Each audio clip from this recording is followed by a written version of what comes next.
వాడే వాడు దేవుని చేత త్రోయబడ్డాడు భూమి మీదకి. అందుకని వాడి ఉద్దేశం ఏంటో తెలుసా? ఆయన చేతితో తయారు చేయబడిన మనుషులందరినీ కూడా నాలాగే పడగొట్టాలి, నాలాగే నాశనం చేయాలి ఆడు ఆలోచన కలిగి ఉన్నాడు. అందుకని యేసు ప్రభు తన శిష్యులకు చెప్తే ఏమంటాడో తెలుసా? ఇదిగో మీరు శోధనలో ప్రవేశించకున్నట్లు మీరు మెలకువగలిగి ప్రార్థన చెయ్యండి. చూడండి, మనము శోధనలోనికి వెళ్ళకుండా ఉండాలి అని అంటే యేసు ప్రభు వారు చెప్పే మాట ఒకటి, మీరు మెలకువ కలిగి ప్రార్థన చేయడమే మన వంతు అన్నమాట. ఈ ప్రార్థన చేస్తున్నప్పుడే మన జీవితాల్లో అరణ్యాన్ని నీటి మడుగులుగా మార్చుకోగలుగుతాం. ఇలాగ ప్రార్థన చేస్తున్నప్పుడే మన యొక్క ఎండిన నేలను పిల్లరా నీటి ఓటలుగా మార్చుకోవడానికి దేవుడు సహాయం చేస్తూ ఉంటాడు. ఈరోజు 107వ సంకీర్తన ఒకసారి తెరవండి పిల్లరా. ఒకసారి మనమందరము దాన్ని తెరుచుకుని కొన్ని విషయాలు మనం చెప్పుకుని ముందుకు వెళ్ళిపోదాం. చూడండి, 107వ సంకీర్తన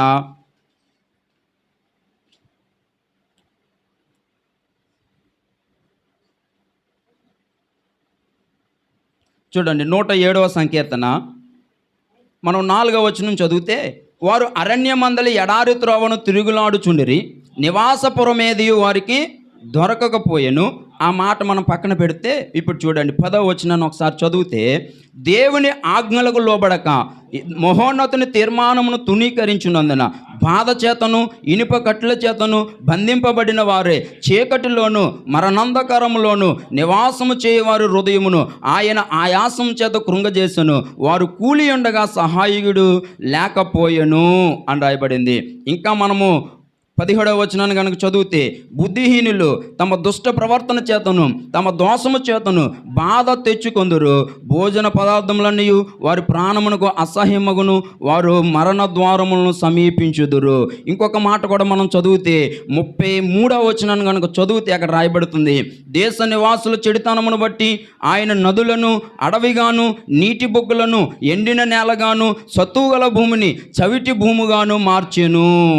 అంటే చూడండి, ఇప్పుడు మనము అరణ్యములో ప్రయాణించటానికి కానీ లేకపోతే మనము బంధింపబడ్డానికి కానీ మన జీవితాలు మన ప్రాణాలు అసహ్యముగా మారడానికి కానీ మరణ ద్వారాలకు సమీపించడానికి కానీ లేకపోతే మన యొక్క నదులన్నీ కూడా అడవిగా నీటి బొగ్గలు ఎండిన దానిగా సత్తువు గల భూమి సవిటి భూమిగా మారడానికి కానీ కారణం ఎవరో తెలుసా?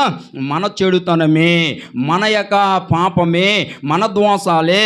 అందుకని దేవుడు అంటాడు కదా, రక్షింప నేరకున్నట్లు నా హస్తమేమి కురసగా లేదు, విన నేరకున్నట్లు నా చెవులేమి మందము కాలేదు, కానీ నీకును నాకును మధ్య నీ దోషాలు అడ్డుగా ఉన్నాయి అంటాడు. అందుకే ఇర్మియా భక్తుడు కూడా ఏమంటాడు తెలుసా? ఇదిగో మేలు కలగకుండాటకు మీ పాపములే కారణము అని అంటాడు. మరి పాపానికి జనకుడవుడు అపవాదిగాడు, శాపానికి జనకుడవుడు, అబద్ధానికి జనకుడవుడు, శోధనకు జనకుడవుడు. అంటే మనం అరణ్యాలుగా మారడానికి కారణం ఎవడో తెలుసా? అపవాదిగాడే కారణం అన్నమాట. ఆడు మనల్ని శోధించినప్పుడు ఆ శోధనకి మనం టెంప్ట్ అయిపోతాం, ఆ శోధనకి లోబడిపోతూ ఉంటాం. ఆ శోధనలు మనకు వచ్చినప్పుడు మనము బాధలు కష్టాల్లోనికి వెళ్ళిపోతాం. అలాంటి పరిస్థితుల్లో మన జీవితం ఎలా ఉంటుందో తెలుసా? సొమ్మసిల్లిపోతుంది మన ప్రాణం. అలాంటి పరిస్థితులు ఏం చేయాలో తోచదు. ఆ మాటలన్నీ 107వ కీర్తనలో ఉన్నాయి.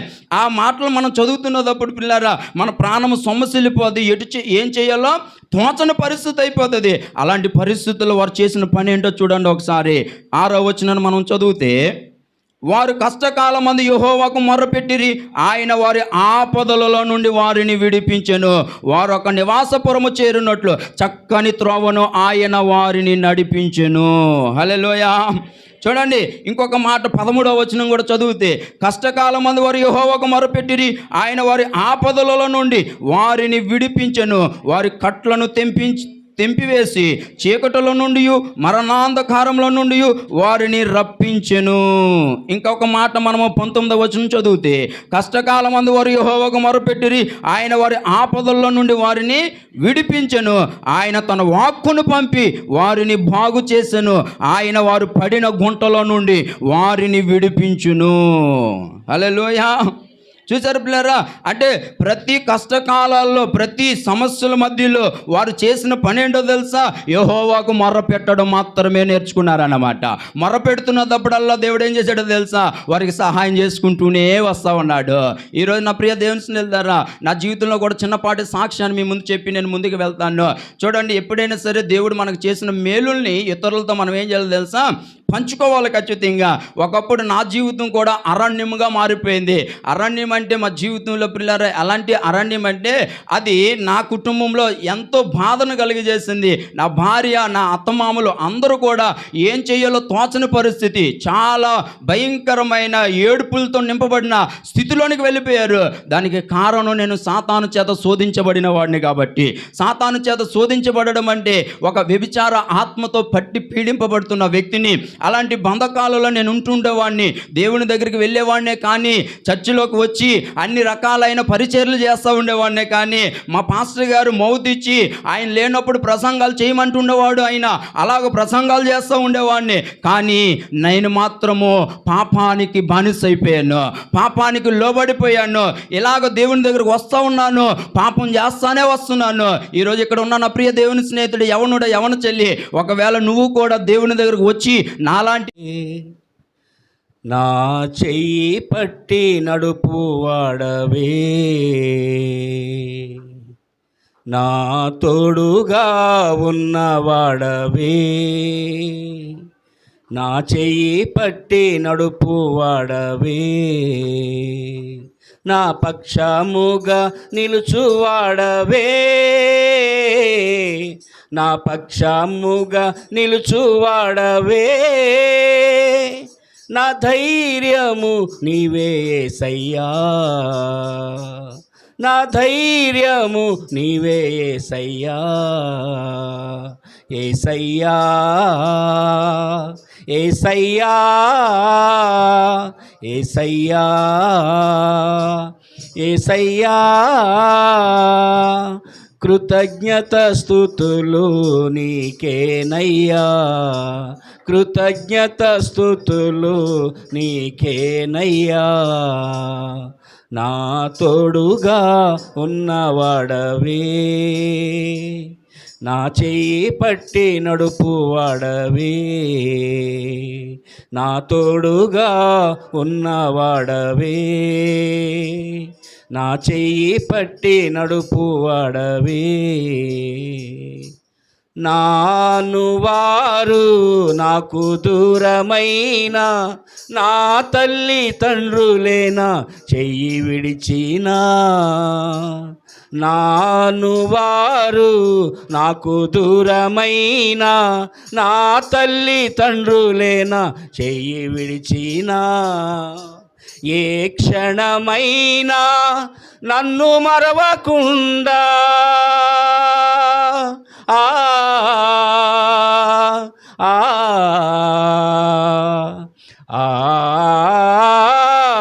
ఏ క్షణమైనా నన్ను మరవకుండా నీ చేతితో నన్ను ఆదుకుంటివే, నీ చేతితో నన్ను ఆదుకుంటివే, నా తోడుగా ఉన్నవాడవే, నా చెయ్యి పట్టి నడుపు వాడవే, నా తోడుగా ఉన్నవాడవే, నా చెయ్యి పట్టి నడుపు వాడవే, నా పక్షముగా నిలుచువాడవే,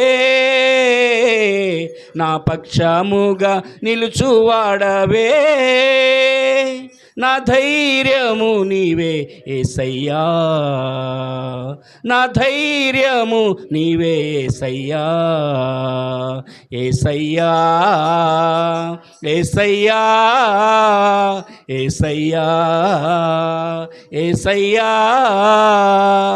కృతజ్ఞత స్తుతులు నీకేనయ్యా, కృతజ్ఞత స్తుతులు నీకేనయ్యా, నా తోడుగా ఉన్నవాడవే, నా చెయ్యి పట్టి నడుపు వాడవే, నా తోడుగా ఉన్నవాడవే, నా చెయ్యి పట్టి నడుపు వాడవే.